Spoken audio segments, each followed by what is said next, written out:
Bom, o nosso tema, nossa temática hoje, a nossa exposição, será em torno da questão: o que é filosofia? O que significa pensar?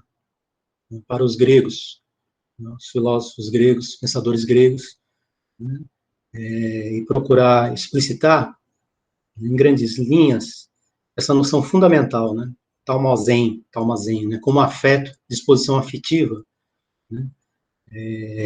Que está aí, né? Que os filósofos, de um modo geral, na nossa tradição, né, desde Platão, Aristóteles, né, localizam como, né, o começo da filosofia, quer dizer, o filosofar propriamente dito, né, pressupõe essa disposição afetiva, esse afeto, né, que nós não temos, digamos assim, uma palavra, né, uma tradução precisa, né, para o Talmazen, né, mas que nós poderíamos traduzir, né, conforme a tradição, como espanto, certo? Então, a aula, basicamente, hoje, né, nós vamos procurar, seguindo, né, perseguindo essa questão que significa pensar, em que consiste a atividade do pensamento, né, a definição propriamente platônica, né, de Platão, como Platão define a atividade de pensar, o pensamento, né, e o próprio Aristóteles, certo? Então, o que significa pensar, né, o que é filosofia, Talmazen, como começo, origem da filosofia. Uma epígrafe, né, é mais salutar para o pensamento caminhar pela estranheza do que instalar-se no compreensível. Martin Heidegger, que significa pensar. Aqui ele já sinaliza algo importante para nós, né? De que o pensar essa atividade, né, ela produz, né, ou ela causa, digamos assim, uma certa estranheza, né, um certo estranhamento do ponto de vista, da perspectiva do senso comum. Né, algo estranho, né, exercer o pensamento, né, pensar, tem algo de estranho.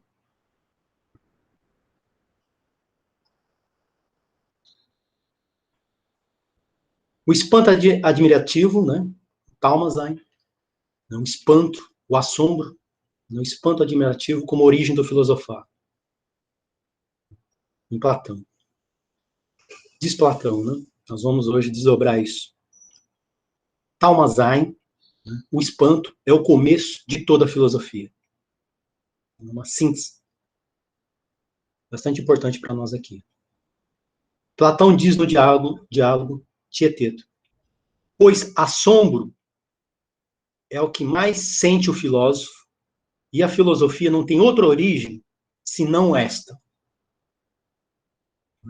Então, esse Talmazen, esse espanto admirativo, esse assombro, seria de que sente o filósofo, essa disposição afetiva do filósofo, né, estaria na origem do filosofar e da própria filosofia. Então, o assombro mudo do filósofo, né, em face do milagre do ser, da physis, né, nós vamos desdobrar aí, né, a noção de physis, né, com uma das palavras, né, originárias dos pensadores gregos, physis, a natureza. Né, quer dizer, aqui nós já inserimos a noção, né, de mudo, de mudez. É um assombro, é um espanto mudo, né, do filósofo em face da physis, da natureza, né, da presença da physis, né, da manifestação da physis, né, na sua totalidade.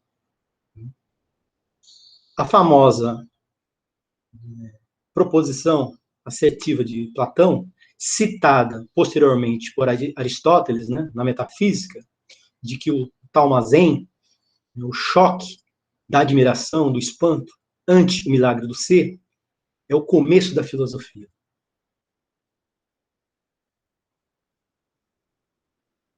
O espanto em Aristóteles.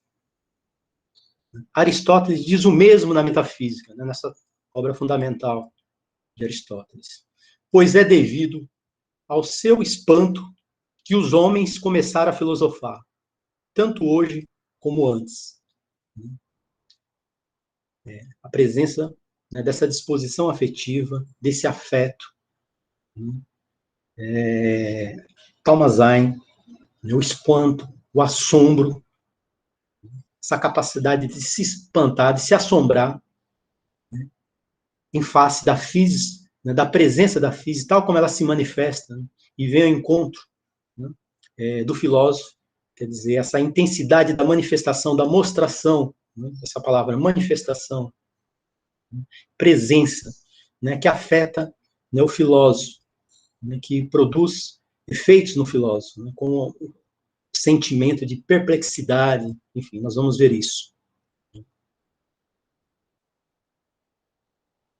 Então, para Aristóteles, a verdadeira motivação, né, da filosofia deseja, né, ou melhor, reside, né, encontra-se no desejo de fugir da ignorância. Então, veja bem, nós temos aqui já um outro elemento, diferentemente de Platão. A gente passa a demarcar aqui, né, a diferença, né, entre Platão e Aristóteles.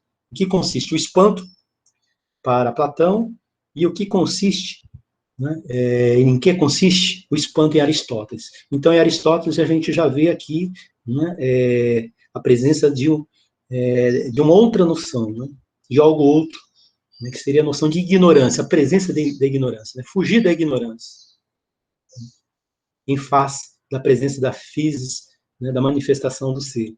Então, Aristóteles já articula, assim como o próprio Sócrates, né, antes, né, de que a ignorância, o reconhecimento da própria ignorância, né, seria a origem da filosofia, né, diferentemente de Platão. Então, Aristóteles, digamos aqui, ele já acaba imprimindo outro sentido à palavra espanto. A partir do momento que ele associa, né, a necessidade de fugir da ignorância do filósofo, essa vontade de saber, essa busca, né, de saber, né, como um caminho, né, para fugir da ignorância, da reconhecida ignorância. Então vamos lá. O começo da filosofia em Platão e Aristóteles. Segundo Hannah Arendt, Aristóteles compreende o espanto de modo completamente diferente de Platão. Em Platão, o espanto é o assombro mútuo do filósofo ante o milagre do ser, a manifestação da physis, a presença da physis, a sua manifestação, a sua aparição. Então, ela está associada, em Platão, esse assombro mudo, nesse estado de mudez, digamos assim, uma certa perplexidade, que o filósofo sente diante da simples presença da physis, na sua totalidade, né? Modo de manifestação, de presença da physis, né, que acaba causando, proporcionando, né, esse assombro, né, e é um assombro mudo, né, paralisante, em certo sentido. Nós vamos ver isso. Em Aristóteles, o espanto, né, é o desejo de fugir da ignorância.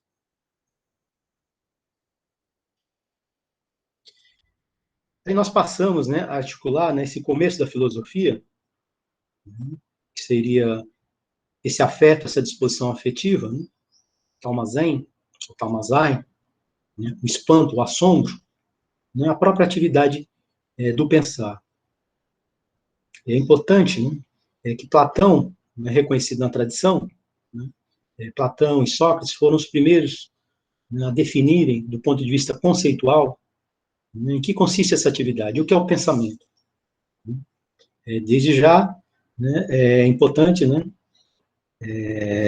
deixar claro, né, explicitar essa articulação necessária, né, do pensar, da atividade do pensamento com esse afeto, com essa disposição, com o espanto, o assombro, o sentimento de perplexidade, né, que é condição de possibilidade do próprio filosofar, do próprio pensamento enquanto exercício, enquanto uma atividade.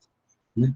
Se o assombro mudo do filósofo diante, né, em face da physis, da presença da physis, provoca, né, esse assombro, esse espanto, né, que leva o filósofo, né, a pensar, a exercer o pensamento ao modo da filosofia, né, a busca do significado. Em que consiste, a pergunta que se coloca, propriamente dita, essa atividade, né? Que é o pensamento para Platão? Como Platão define o pensamento? Então, Platão, no diálogo, né, Tieteto, define o ato de pensar como um discurso, logos, exprimido, certamente não perante outro e oralmente, mas silenciosamente e a si mesmo. Então, veja bem, né, tem algo aqui significativo para nós. O pensar, a atividade do pensamento, é uma forma de discurso que se efetiva, que se realiza não perante a outro, a presença de outro,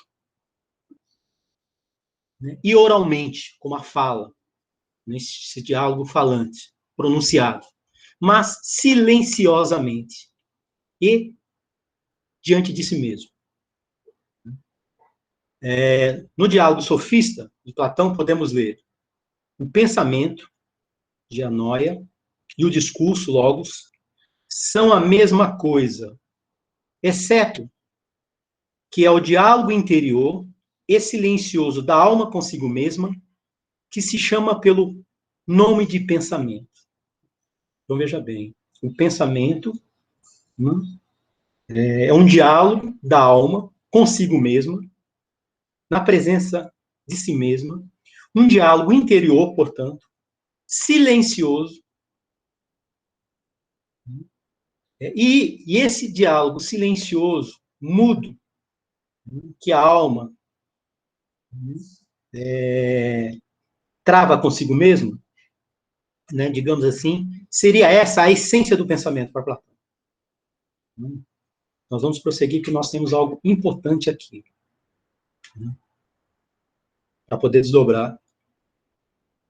Então, né, o que é o pensamento, em linhas gerais, né, uma definição. Né, o pensamento é o diálogo interior e silencioso da alma consigo mesma.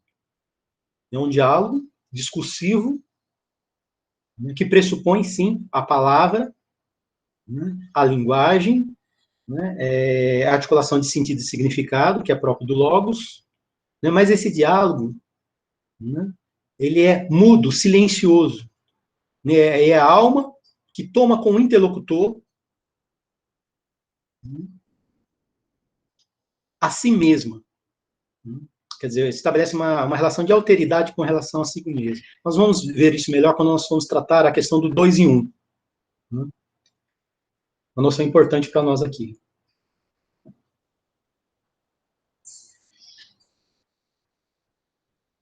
O comportamento de Sócrates na presença de seus discípulos, né, para que a gente possa compreender, né, essa articulação, esse afeto, né, armazém, nesse espanto, nesse assombro, né, na sua articulação com esse diálogo silencioso, né, da alma, que ela estabelece consigo mesmo. Quer dizer, que o pensamento ele dialoga, né, consigo mesmo, né, trava uma espécie, né, de diálogo, de conversa, né, não dirigido a outro, né, a presença de outro logos, de outro ser humano, de outro filósofo, né, mas em relação a si mesmo, em relação a si mesmo.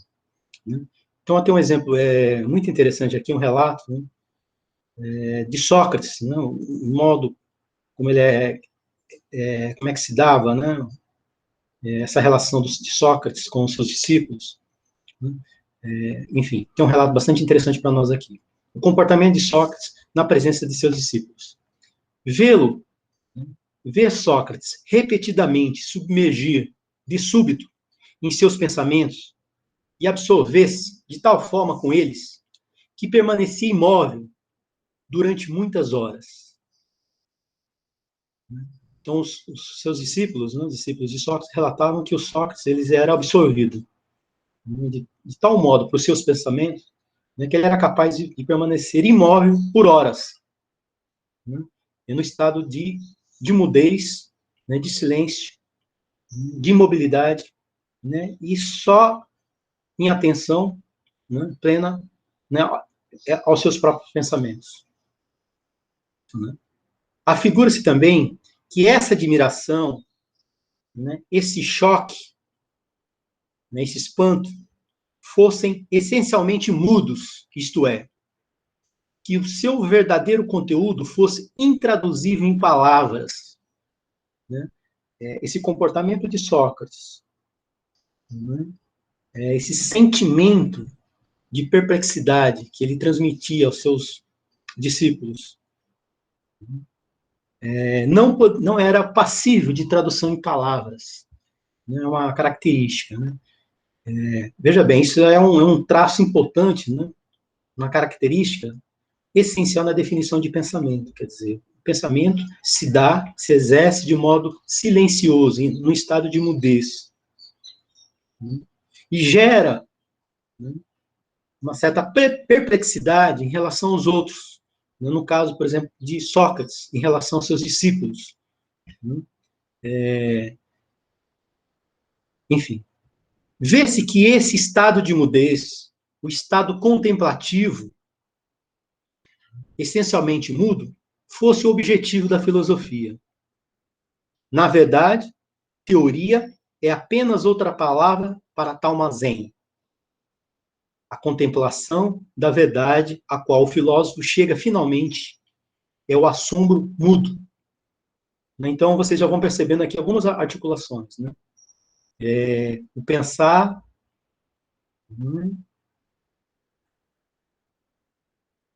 com um modo que expressa nessa atividade, um modo de atividade puramente contemplativa, a noção de contemplação, de observação, né? Contemplar aquilo que vem à nossa presença, a presença do filósofo, né? A manifestação da presença das coisas, da physis, né? E esse estado contemplativo, digamos assim, esse modo, né, contemplativo, o modo de vida contemplativo do filósofo. Aí a noção de teoria. Teoria é contemplação, né? É observação, contemplação desinteressada. Então, vocês percebem já uma relação entre teoria e contemplação, né, e o modo de vida contemplativo do filósofo. Né, que a contemplação, como diz Hannah Arendt, né, pensando em os modos de vida, o modo de vida do espírito, né, e o modo de vida, digamos assim, da vida ativa, então ela vai demarcar, isso posteriormente eu vou trabalhar com vocês, a diferença entre, isso também está presente em Aristóteles, né, a diferença entre contemplação e ação, né, que está na base dessa diferença entre teoria e prática, certo? Então, nós já vamos percebendo essa articulação entre o afeto, essa disposição afetiva, né, que estaria na origem do filosofar, Talmazen, o espanto, né, essa atitude, essa postura, né, esse espanto admirativo, né, a contemplação, né, e a busca da verdade. É uma noção de verdade, né, para os gregos, que nós vamos ter oportunidade mais à frente de desenvolver, a noção de desvelamento, né, aletheia, né, aquilo que vem, né, a nossa presença, na sua pura manifestação, um desvelamento. A física, ela advém a um desvelamento, né, por obra do Logos, desvelador. Essa noção entre Logos, physis, aletheia, né, daí a importância, e não tem como, né, não trabalhar essas noções, essas palavras originárias, gregas, né, que são as palavras originárias da filosofia. Né, o Logos, a physis, a aletheia, enfim.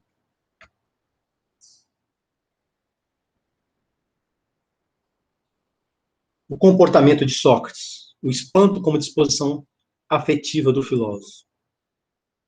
O que o comportamento de Sócrates revela? Revela o espanto como disposição afetiva do filósofo. Revela o assombro mudo, o espanto, cujos traços peculiares são, podemos repetir, o estado de mudez, o silêncio, o estado contemplativo, o filósofo, ele contempla aquilo que ele observa, aquilo que se manifesta, aquilo que vem à sua presença, né? Contemplação, observação, mas ele não age diretamente sobre aquilo que vem ao seu encontro, em relação à física. Ele contempla, ele observa. essa noção de contemplação, estado admirativo, né? Que decorre a noção de teoria. Né? Teoria, vamos teorizar. Né? Nós contemplamos e nós passamos a descrever, né, aquilo que nós contemplamos, interpretar, exercer a interpretação, conferir sentido e significado naquilo que vem ao nosso encontro. Né? Esse é o papel da teoria. Né? Operar interpretações, descrever, descrições, imprimir sentido e significado às coisas. Né? Mas nós só podemos descrever as coisas se nós observamos as coisas. Se as coisas se manifestam, né, para nós. E aí a noção fundamental de observar aquilo, observar atentamente aquilo que vem ao nosso encontro. Ok? E o estado de imobilidade, né, de Sócrates. Sócrates, né, o filósofo Sócrates, ele permanece imóvel, ou é capaz de permanecer imóvel durante horas, né, no estado contemplativo, admirativo, né, em silêncio, mudo, mergulhado, absorvido em seus pensamentos. Né, quer dizer, Sócrates dialogando consigo mesmo. Né, enfim. Mas é importante aqui que essa imobilidade ela precisa ser melhor desdobrada, porque tem implicações aí. Né? No sentido de que o pensar, exercer o pensamento, né, trata-se aí de uma atividade, de um exercício, né? É uma tese, uma proposição que a gente vai defender aqui, muito importante. Né? Embora Sócrates esteja no estado de imobilidade, imóvel, nem por isso ele está inativo. Ao pensar, exercer o pensamento, ele está absolutamente ativo, né, no sentido de que o pensar é pura atividade, puro exercício. Né? Imobilidade corporal, né, é aquilo que os seus discípulos conseguem aprender. Né? Sócrates está imóvel, parado. Mas Sócrates está simultaneamente, né, ativo, mergulhado nos seus pensamentos, praticando os seus pensamentos. Né? Então, a noção de que pensar é algo ativo, é pura atividade, e não passividade, certo? Então, nós temos um jogo muito importante aí para se desdobrar, né, mais à frente. Então, né, espanto, assombro, o estado de admiração muda, contemplação, estado contemplativo, a imobilidade, está mergulhado, né, imóvel, corporalmente, do ponto de vista da sua presença corporal, imóvel, parado, né, mas ativo, né, quando se trata do pensamento, de estar pensando, de estar num diálogo, mudo, silencioso, né, consigo mesmo. Né. Eis aí, então, o assombro que subjuga o homem e o lança na imobilidade. Né, que subjuga o homem, né, aquele que pensa. Né, Hannah Arendt, a condição humana.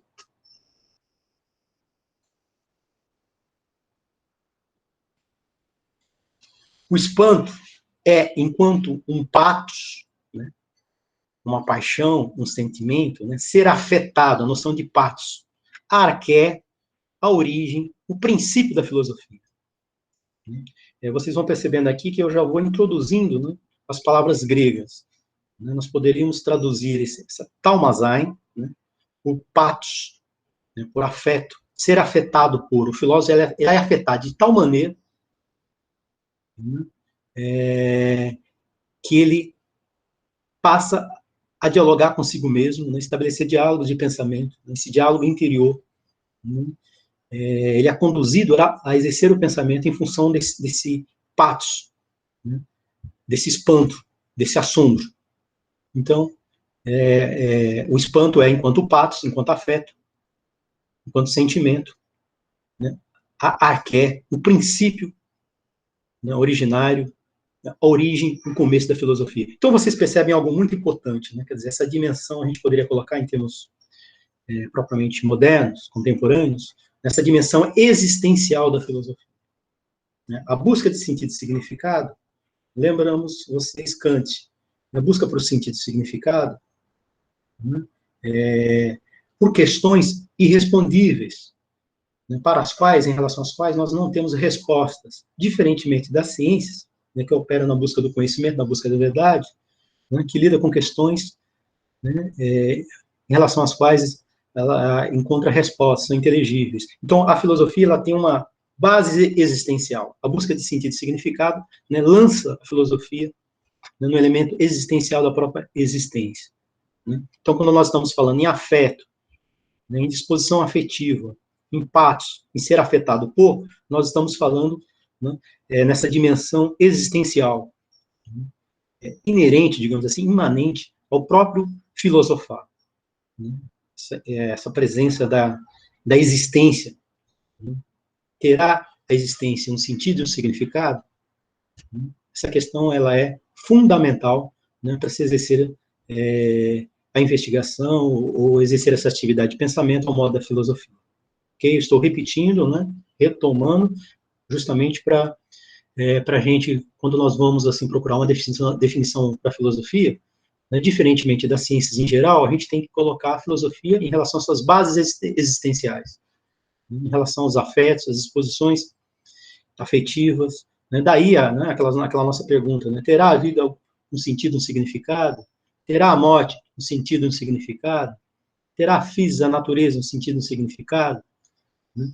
É isso, questões de sentido e significado são questões existenciais, ok? Mas deixa eu prosseguir aqui. Talmazen, né, em grego, significa admiração, espanto, arrebatamento, ser arrebatado. Significa ver e, no ato de ver, sentir o estranhamento do que aparece.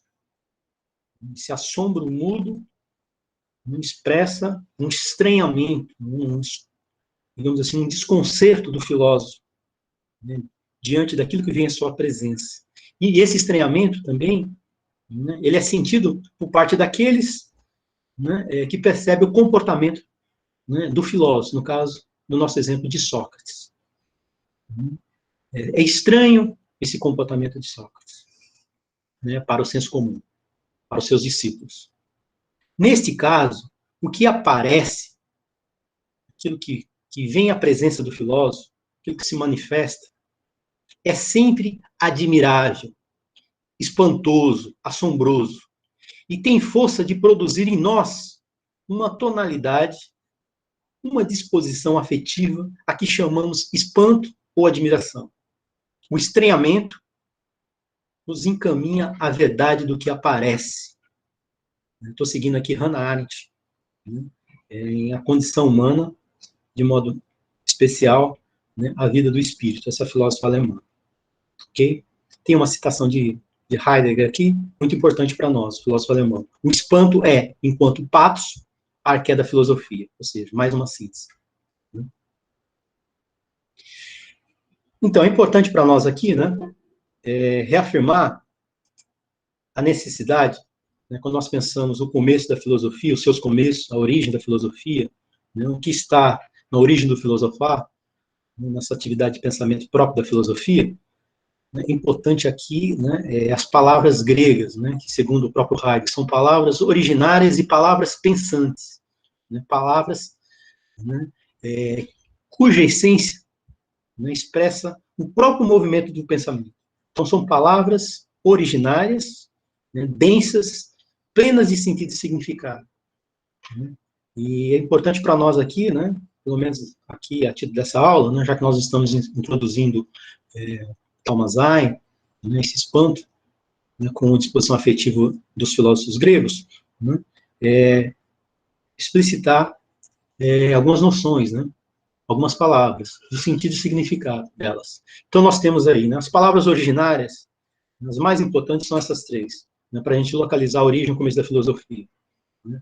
Evidentemente, né, Talmazen, o espanto, o logos, aletheia e physis. Logos, né, a palavra, articuladora de sentido e significado, o discurso, né, aletheia, o desvelamento, a verdade para os gregos, a verdade, a concepção grega de verdade, que é a verdade para os gregos, aletheia, desvelamento, né, aquilo que vem ao nosso encontro, né, se mostra, aparece, né, ou seja, se manifesta, né, é algo desvelado, manifesto. Então, a a função, digamos assim, da verdade, né, tem relação com esse desvelamento da physis. A physis, a natureza, a totalidade daquilo que é, de todos os entes, né, da natureza, dos seres vivos, dos viventes, né, então a physis, ela comporta a natureza, a totalidade, né, dos entes, dos viventes, né, os deuses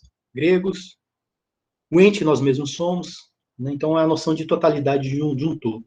Né, physis é a emergência, né, aquilo que brota de si mesmo, que vem à existência, quer dizer, a physis não é algo criado, não se trata de algo criado, de uma criação. Né? A physis, para os gregos, não é da ordem de criação, é da ordem de emergência, dessa espontaneidade, daquilo que é, aquilo que vem à emergência, aquilo que brota de si mesmo. Né? Então você não tem aí nenhum criador, né? Nenhuma criação, algo fora, né? uma força divina, um Deus todo-poderoso, onisciente, onipotente, né? como criador da física da natureza. Os gregos não conhecem esse Deus. Né? Enfim, a gente vai ter a oportunidade de estabelecer esse paralelo, essa diferença entre os deuses gregos, né, e o Deus, de modo particular, o Deus cristão, né, e esse esquema da criação aí. A diferença também entre physis para os gregos e a natureza para nós modernos. Né? Por exemplo, a natureza das ciências da natureza, né, da matemática, do ponto de vista das ciências biológicas, modernas e contemporâneas, trata-se de outra coisa. Bom, nous, o espírito, né, segundo os gregos, que seria a faculdade de pensar, né, o nous, o espírito, né, seria uma faculdade, digamos assim, né, um atributo propriamente humano que nos aproxima dos deuses, né, da imortalidade dos deuses gregos. Né? Os gregos, eles tinham clareza, né, de que o homem, por exemplo, ele não é imortal, ele é mortal, mas ele aspira, né, deseja uma certa forma de imortalidade. Né? Então, por exemplo, a vida contemplativa, a especulação filosófica, né, pensar, né, é algo que nos aproximaria, segundo os gregos, né, de uma atividade propriamente divina. Né? Não nos torna imortais, estritamente falando, né, como os deuses gregos, né, mas algo que nos aproxima, né, dessa imortalidade. Da mesma forma, a obra artística, as obras de artes, quer dizer, a criação, quer dizer, produzir algo memorável, eterno. Então, nós vamos perceber outros aspectos, diferenças, né, noções aí de mortalidade, enfim. Mas nous, né, a faculdade de pensar, o espírito, para os gregos. Logos, o discurso, a palavra. Né, o discurso, né, que articula sentido e significado, né, que traduz as coisas, né, que vem ao nosso encontro, né, que se manifesta em nossa presença, por exemplo, a própria física, né, em sentido e significado. Né? É muito interessante isso, né? Quer dizer, o nous está acima do logos. Na faculdade de pensar, o pensamento tem uma relação com essa atividade do espírito, com o nous, e não diretamente com o logos. Né? Então, existe uma diferença entre nous e logos. Dianoia, pensamento; teoria, contemplação. Né? Dianoia, o ato supremo de contemplação, o que é expresso em grego pelo termo teoria, né, segundo o filósofo, né, francês Jean-François Maty. Né? Patos, como nós vimos, afeto, ser afetado por, ser tomado por, né, paixão, disposição afetiva. Tomazai, o espanto. Então, logos, em grego, né, palavra.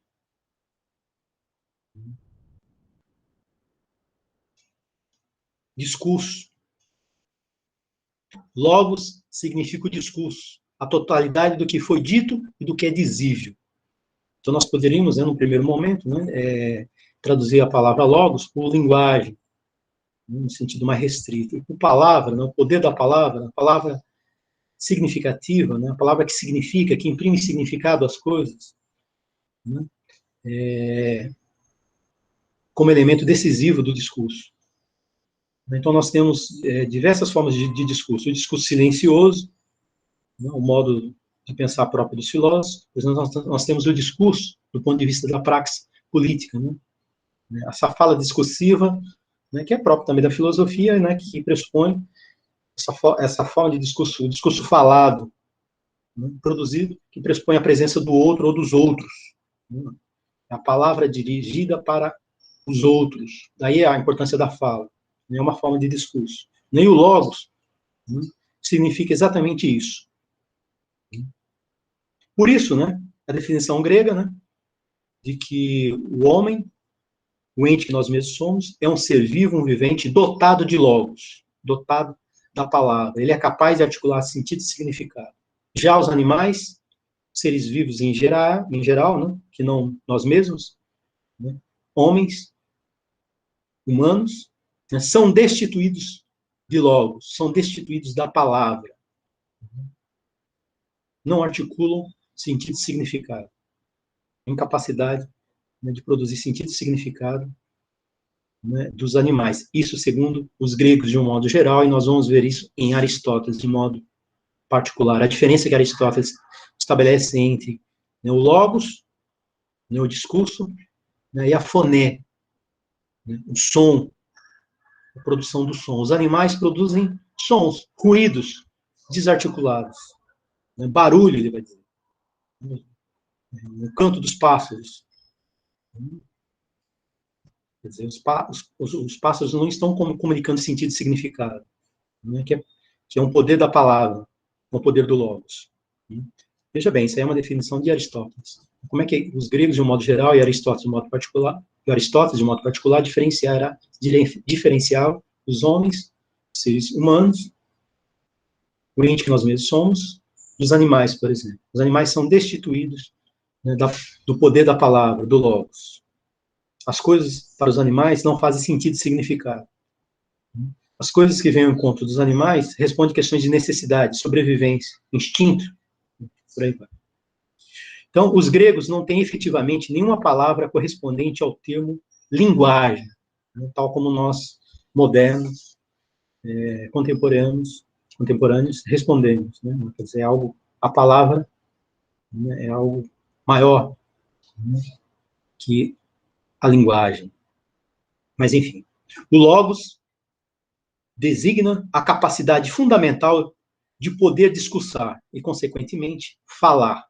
Assim, os gregos caracterizam o homem como um ser vivo que tem, enquanto posse essencial, a possibilidade do discurso. Né? Relação com a polis, o espaço público, o discurso, exposições, confrontar posições, a refutação, do discurso filosófico, do discurso político, quer dizer, tudo isso pressupõe essa capacidade discursiva do homem, né, expressa pelo logos. Então, a ideia de que o homem é um animal político, né, ele só pode ser político porque, desde então, né, ele possui um logos, essa capacidade, né, de falar, né, que é próprio, de discursar, que é próprio do logos, de expressar sentido e significado, de convencer o outro, de ser convencido pelo outro. Né? Enfim. Então, o zoologon é com ser vivo dotado de logos. O homem é um ser vivo dotado de logos. Né? O homem é definido pelo discurso, o logos. O logos dá a compreender. Esta é a função essencial do discurso. Veja bem, a noção de compreensão, sentido e significado. Quer dizer, quando nós interpretamos, nós buscamos sentido, significado. Né? O discurso, ele revela, ele mostra sentido e significado das coisas. E essa é a principal função do discurso, é a principal função, segundo o próprio Aristóteles, né, do discurso, da palavra. Né? Essa relação entre logos, a palavra, né, e o que ela dá a compreender, essa capacidade compreensiva, interpretativa. Vocês vão percebendo como isso, né, está na filosofia, na atividade de pensar, na atividade de pensamento, nessa busca de sentido e significado próprio da filosofia. A presença da palavra, do discurso, né, da interpretação, enquanto um exercício de compreensão, né? É extremamente importante a noção de compreensão de sentido para as ciências humanas em geral, não só para a filosofia, diferentemente da explicação, né? Esse modo de investigação próprio, né, do método próprio às ciências da natureza, nas ciências físicas, matemáticas, de um modo geral, que busca explicar as coisas, estabelecer relações de causa e efeito, causalidades, né? Enfim. Essa definição do homem transformou-se, então, na concepção tradicional do homem, né? Segundo a qual traduziu-se logos pelo termo latino ratio, razão. Em seguida, afirmou-se: o homem é um animal racional, um ser vivo racional. Então, quando a gente observa, né, todo o movimento das diferentes antropologias filosóficas, diferentes teorias acerca do homem, diferentes definições acerca do homem, a gente vai percebendo, né, que na origem dessas antropologias filosóficas, essas múltiplas, as mais diferentes antropologias filosóficas, na origem nós temos as palavras gregas. Nós somos conduzidos, né, aos gregos, né, esse movimento de retorno aos gregos. Né? Então, quer dizer, quando a gente pensa a noção de razão, de racionalidade, de modo geral, a origem, né, se encontra na palavra logos. Só que o logos não se deixa traduzir pela palavra razão e racionalidade. Né? Isso é que nós observamos, né, que o filósofo alemão Martin Heidegger vai chamar a atenção. Né? Então, é uma espécie de empobrecimento, né, dessas palavras originárias gregas, quando a gente percebe a própria história da filosofia, história das ciências, né, empobrecimento da noção de logos, né, quando nós nos deparamos, né, com a razão, com a noção de racionalidade, empobrecimento da palavra physis, no sentido grego, né, quando nós nos deparamos com o conceito moderno de natureza, o que é a natureza para nós modernos? Né, a natureza tal como nós observamos na sua pura objetividade, nessa relação de exterioridade, né, relação entre o sujeito e objeto, né, a natureza, né, enfim, todo esse corte, essa divisão entre o sujeito e o objeto, né, aquele que conhece, né, a questão da subjetividade e a natureza como pura exterioridade, ok? Então, a gente vai percebendo, né, esse empobrecimento, digamos assim, das palavras, né, o poder das palavras, né, de modo especial, né, esse poder das palavras, né, que nos fazem pensar, né, tal como nós encontramos nos gregos, essas palavras originárias. Certo?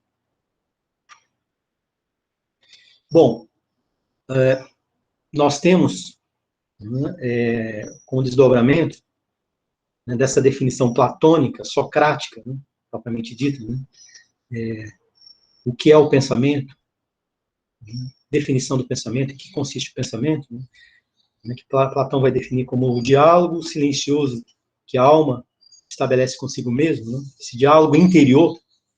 Né, aqui eu vou seguir Hannah Arendt, né, a partir dessa noção de o dois em um, esse diálogo que eu estabeleço comigo mesmo, né, esse dois em um, esse duplo que nós poderíamos identificar, reconhecer, né, na sua presença quando pensamos, né, quando estabelecemos um diálogo com nós mesmos, esse diálogo silencioso, na ausência de outros, na ausência de um outro, mas eu penso e dialogo comigo mesmo, né, enquanto uma pura atividade, enquanto um puro exercício, né, é o que o Hannah Arendt vai chamar de o dois em um, socrático platônico, né, que seria uma descoberta de Sócrates, de Platão. Então, o pensamento, né, como um diálogo interior, e enquanto um diálogo interior, uma pura atividade. O pensamento é algo ativo, um exercício, não é algo passivo. Quando nós falamos no sentido originário, né, a contemplação, a atividade contemplativa do filósofo não é algo passivo, né, mas é algo ativo. Né? A physis, no seu desvelamento, na sua verdade, né, nos faz pensar. Pela simples presença, né, da física. Né? O fato dela simplesmente existir nos faz pensar. O pensamento, né, um diálogo silencioso de mim comigo mesmo. É pura atividade do espírito, combinado com uma completa imobilidade do corpo.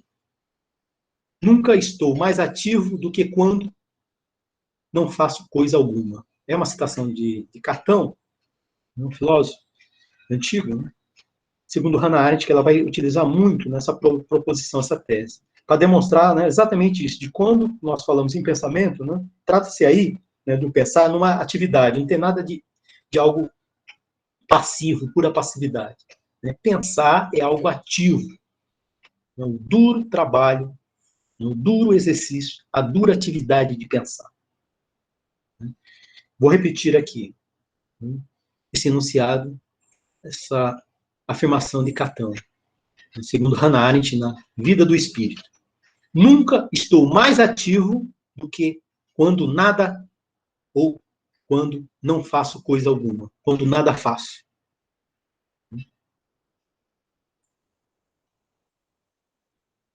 O pensamento como pura atividade do espírito.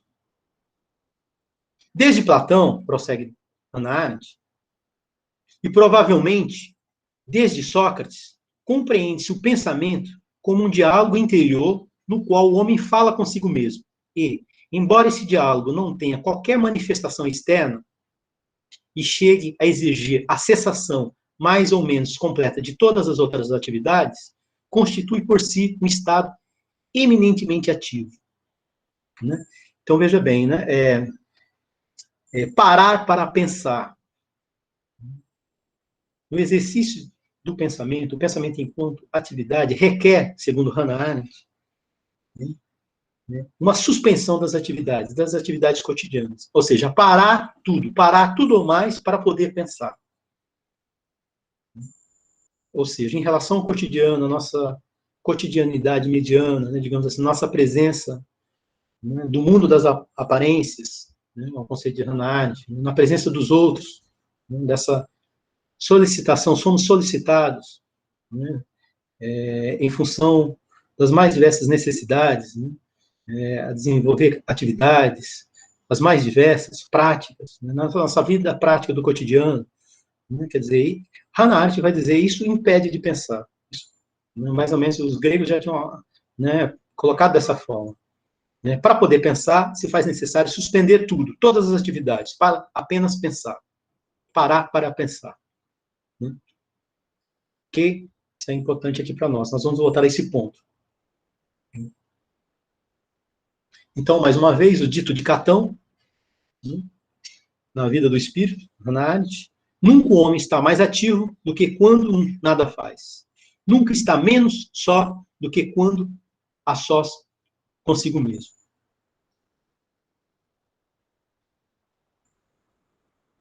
O que estamos fazendo, entre aspas, quando nada fazemos, a não ser pensar? Onde estamos quando, sempre rodeado por os outros, em meio à multidão, não estamos com ninguém, mas apenas em meio à nossa própria companhia? Veja bem, nós temos várias coisas aqui. Retornando aqui a Catão. Nunca estamos menos só do que quando a sós consigo mesmo. Ou seja, nunca estou melhor acompanhado do que quando estou acompanhado de mim mesmo. Quer dizer, a ideia de que a minha melhor companhia no que diz respeito ao exercício do pensamento sou eu mesmo. Né? Este é o grande companheiro e o melhor companheiro. E o companheiro necessário. Eu preciso me encontrar, né, nessa condição de estar só, né, para que eu possa, em boa companhia comigo mesmo, pensar. Né? O que Hannah Arendt está querendo chamar aqui é que, à medida que nós somos solicitados pelos outros, né, em meio a essa vida cotidiana, nós não pensamos. Nós só podemos pensar, ou só pensamos de um modo genuíno, quando nós nos retiramos dessa companhia, né, desse senso comum, nos retiramos, né, do mundo das aparências, o mundo da aparência. Né? Ou seja, e nesse momento em que eu encontro a sós comigo mesmo, na minha própria companhia, eu me encontro no estado de pura atividade. Atividade pura.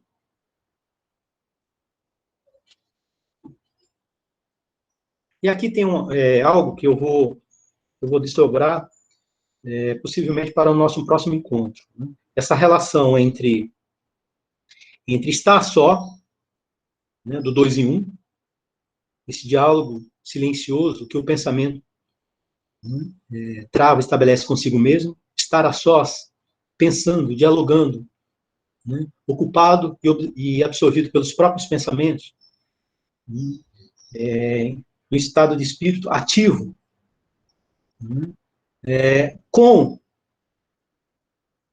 a solidão. Uma diferença entre estar só, né, esse sentimento, né, de se encontrar-se só, que não é solidão para Hannah Arendt. Hannah Arendt vai dar um exemplo, por exemplo, assim, em meio à multidão, né, em meio à multidão de pessoas, nós podemos estar absolutamente, né, no estado de isolamento. Quer dizer, eu encontro em meio a uma coletividade, na presença dos outros, de uma multidão, né, estou sozinho, isolado, e não me vejo em companhia dos outros, e nem mesmo na minha própria companhia. Quer dizer, é um modo de presença em que o pensamento ele não se faz presente. Eu posso estar em relação aos outros, né, na presença de outro ou de outros, de uma multidão, né, e não me encontrar a sós, né, no sentido do 2 em 1. Já que eu sou o tempo todo solicitado pelos outros, pela presença dos outros, que não me deixam pensar, quer dizer, que obstrui, né, esse 2 em 1.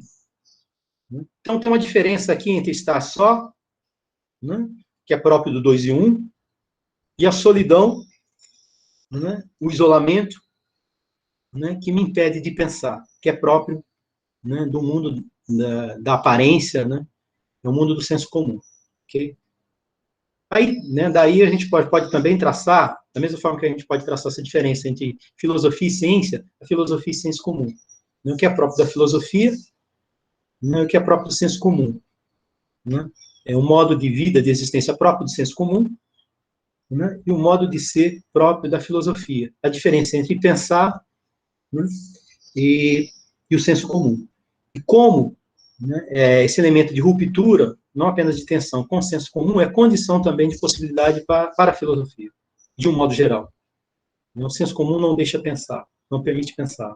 Né, opera com base em clichês, em padrões, estereótipos, em códigos morais de conduta, sistema de valores, de crenças, né, sistema de valores não refletidos, não questionados, não se comportam com base em princípios, em regras morais, né, princípios e regras morais não questionadas, não problematizadas, isso é próprio do senso comum. Enquanto a filosofia, ela examina, né, os códigos de ética, os princípios, né, que estão aí na base, né, dos nossos comportamentos e por aí vai. Então, tem uma diferença entre senso comum e filosofia, né, que é importante para nós aqui, ok?